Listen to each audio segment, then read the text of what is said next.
Welcome to Inside Sports. I'm your host, Todd Blackstock. We have an exciting show for you today. As Nathan Laupp, who's the president and general manager of the St. Louis Warriors hockey program, is joining us today. And Nathan, thanks a lot for zooming in with us. Yeah, thanks for having me. I'm excited to be here. The St. Louis Warriors hockey is a really cool idea. I guess this thing is just getting underway right now. You've got support from the St. Louis Blues.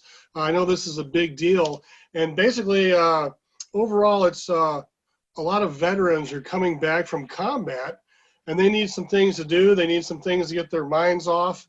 And playing hockey seems to be a great thing to do. No, absolutely. Yeah, this program is really great. I learned about it only last year. There's another St. Louis native, Mike McKenna. He was a goaltender in the AHL and the NHL, and I saw an interview he was doing out in Las Vegas at this tournament for veterans.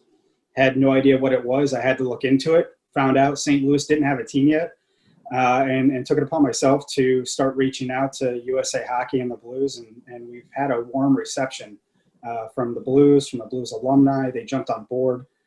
It's been really cool. If you think about it, a lot of us as kids growing up, we always want to, if you're from St. Louis, you want to wear the blue note. And so a lot of us are living that right now, getting to wear the blue note and be a veteran.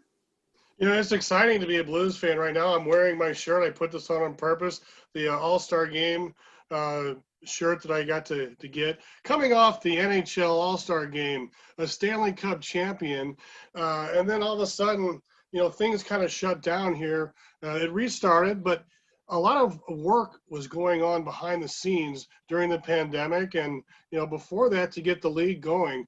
How did this league get started and what made you want to jump on board? Yeah, no. So this is what USA Hockey is, the governing body. And they have different disciplines for, what they might consider their disabled hockey discipline. So this is considered a disabled hockey discipline. Mind you, this is traditional ice hockey. We have a lot of wounds that can't be seen on our team. But this is something that they put out there and to try and spread the game, try to give guys an outlet, kind of like you said. We have players, and we hear it time and time again, and I'm one of them, where we get out there and we just forget about everything for, an hour at a time, and we just get to be with our brothers and sisters in arms and people that maybe can understand us a little more than the general population. We're the 35th team. Again, it took COVID obviously slowed things down a little bit.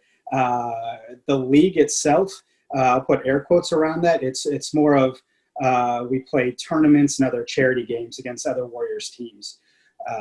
And there's kind of a bragging rights, usually in October, which unfortunately, again, with COVID got shut down, where they have what they call the Warrior Classic out in Las Vegas. But we do hope to have some of our own tournaments going on here in the St. Louis area once things open back up.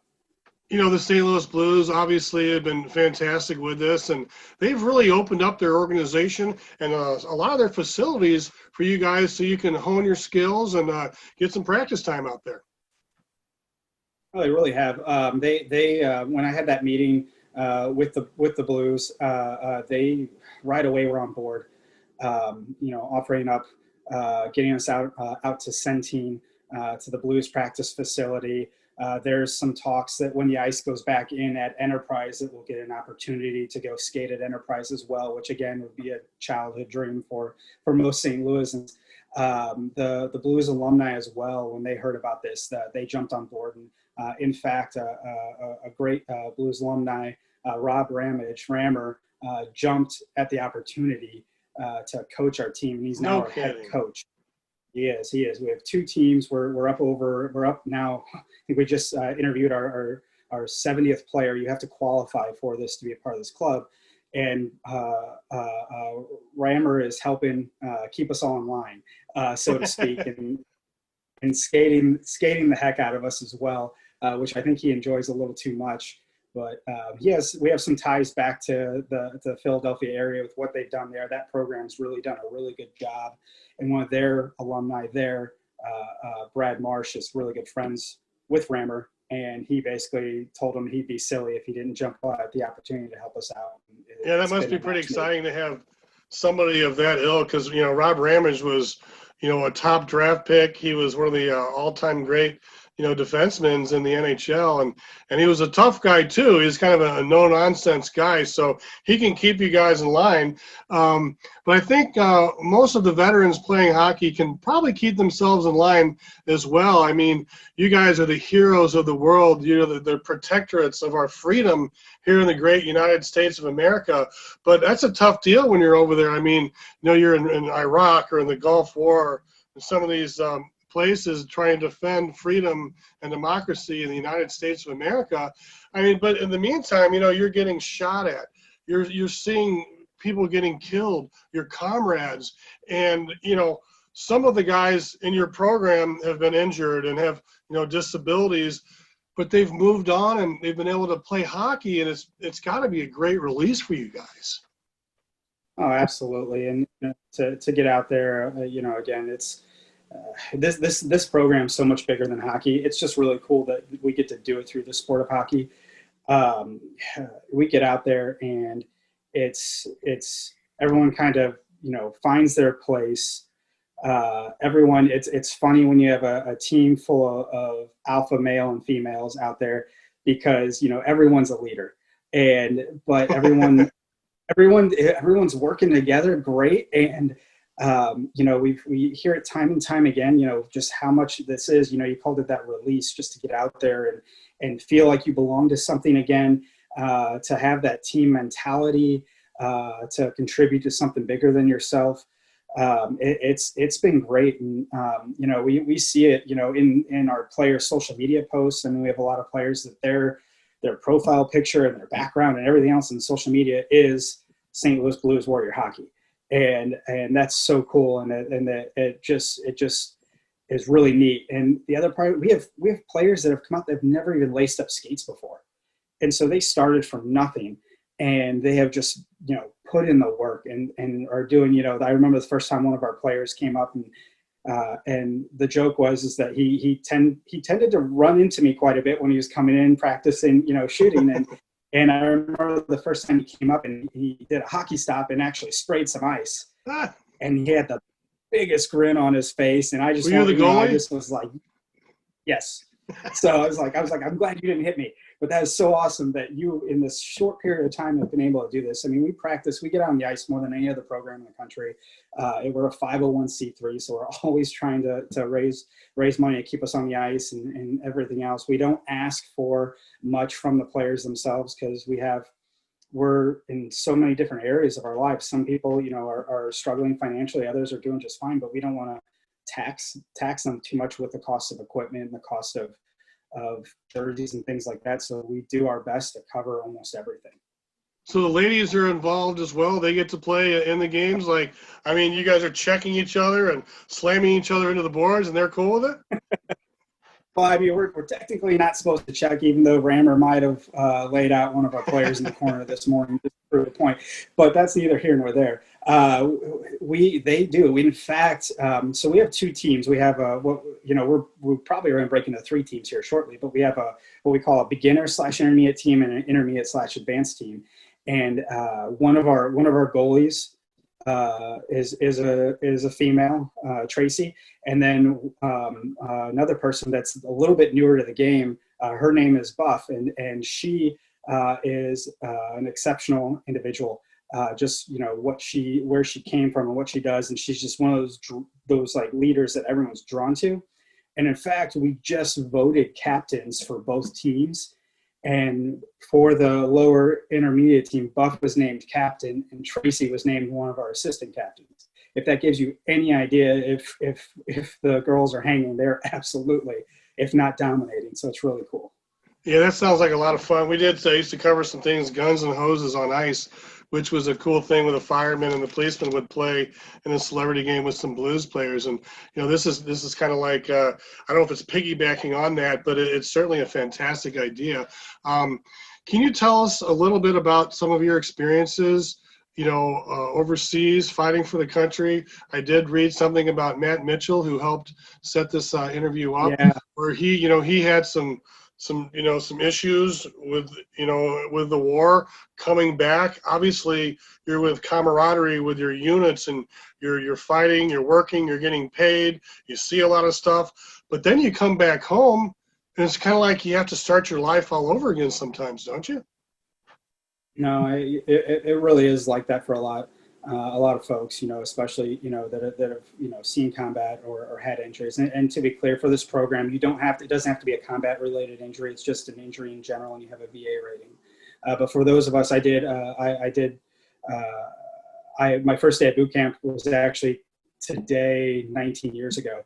Wow. So September tomorrow was a really big day for me as far as how it guided my military career, because I ended up deploying to Iraq twice, first in the initial push in 2003 and then back again in 04 and 05. And that, that definitely molded me, made me grow up really fast. And we've had a lot of individuals that, one over there, maybe left a little bit of themselves, over there while they were there, and they're back home and they're not around their brothers and sisters anymore that can, understand the way they feel. And, that transition can be really hard. There's another program in St. Louis called the Focus Marine Foundation. And they do a lot to help with that transition, people that are having a hard time figuring out civilian life. And so, to have that, and then to have, again, an outlet like this to where you can kind of feel normal again. I'll put it that way, feel normal again. Having, especially our folks that did, their lifers in the military and they got out, or they were planning on being, and their career was ended early by an injury or whatever it is. So when we get a program like this, where there's really no pressure involved in it, we're out there to have a good time, but we're also out there to have an outlet. I think that just helps in their overall, mental fortitude. Sure. So before we let you go, Nathan, could you tell us about some upcoming events, maybe starting in a couple of weeks from now, because it takes a minute to post, some of the great events coming up, and how you can support the St. Louis Warriors hockey team? Absolutely. So as far as events, it's really hard right now with COVID and with the restrictions in St. Louis. We're doing our best. We tentatively are looking at having our first home games around the end of October, and we will. Okay. We're trying to finalize those dates, but with everything going on, we keep having to move them. They're originally going to be I'm sure you have a website, and I wanted to ask you about the shake and bake alternate practices. Yeah. So sure. So that was thrown out there as a joke. So we have practices. If anybody's looking and they're a veteran with at least 10% VA rating, they'd be interested in coming out and trying hockey. We don't care how good you are. If you played in college or you never played a day in your life, we would love to have you be a part of our program. They go to our website and fill out an application, and then we get a hold of them and make sure everything's on the up and up, and invite them out to a practice. So those practices, shake and bake, that was a joke. We were trying to come up with team nicknames, and someone in the club's a Ricky Bobby fan apparently, and then threw out the idea of shake and bake. You ain't first, you're last, that type of mentality. So we decided to name them that way. It's stuck, and we'll have to come up with something else clever once we go to 3. So what is your website and contact information before we let you go? Sure. So our website, it's kind of a long one. It is stlblueswarriorhockey.com.